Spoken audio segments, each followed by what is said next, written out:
સુરત શહેરના પરિવહન ઇતિહાસમાં આજે એક સુવર્ણ અધ્યાય ઉમેરાયો છે. વડાપ્રધાન નરેન્દ્ર મોદીના ડ્રીમ પ્રોજેક્ટ ગણાતી સુરત મેટ્રો હવે પાટા પર દોડવા માટે સજ્જ થઈ ગઈ છે. લાંબા સમયની પ્રતીક્ષા બાદ સુરતમાં મેટ્રો ટ્રેનનું સફળ ટ્રાયલ રન શરૂ કરવામાં આવ્યું છે, જેનાથી સુરતીઓમાં ખુશીની લહેર જોવા મળી રહી છે. આ પ્રોજેક્ટના પ્રથમ તબક્કાની કામગીરી પૂર્ણતાના આરે છે, જે આગામી સમયમાં લાખો સુરતીઓને ટ્રાફિક મુક્ત અને આધુનિક મુસાફરીનો વિકલ્પ પૂરો પાડશે. 8.5 કિલોમીટરનો વાયડક્ટ તૈયાર. સુરત મેટ્રો પ્રોજેક્ટના ભાગરૂપે ડ્રીમ સિટીથી અલથાણ ટેનામેન્ટ સ્ટેશન વચ્ચેના 8.5 કિલોમીટર લાંબા વાયડક્ટનું નિર્માણ કાર્ય પૂર્ણ કરી દેવામાં આવ્યું છે.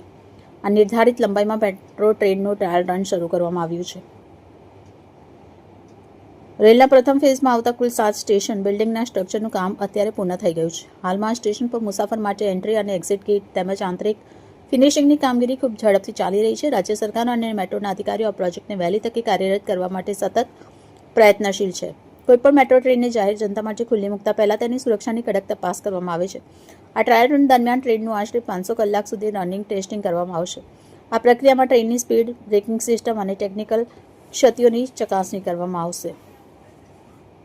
પ્રધાનમંત્રી નરેન્દ્ર મોદીના વિકસિત ભારતના વિઝન હેઠળ દેશના મહત્વના શહેરોમાં મેટ્રો નેટવર્ક ફેલાવાનું આયોજન છે. ગુજરાતના મુખ્યમંત્રી ભૂપેન્દ્ર પટેલના માર્ગદર્શન હેઠળ સુરત મેટ્રો પ્રોજેક્ટ અત્યંત ઝડપથી આગળ વધી રહ્યો છે. મેટ્રો શરૂ થવાથી સુરતના ડાયમંડ અને ટેક્સટાઇલ ઉદ્યોગ સાથે જોડાયેલા લાખો શ્રમિકો અને વેપારીઓને પરિવહન માટે એક સસ્તો અને ઝડપી વિકલ્પ મળશે. રસ્તાઓ પર ટ્રાફિકનું ભારણ ઘટવાની સાથે પ્રદૂષણમાં પણ નોંધપાત્ર ઘટાડો થશે. રિપોર્ટર ચેતન તરી, બુલેટ 26 ગુજરાત ન્યૂઝ, સુરત.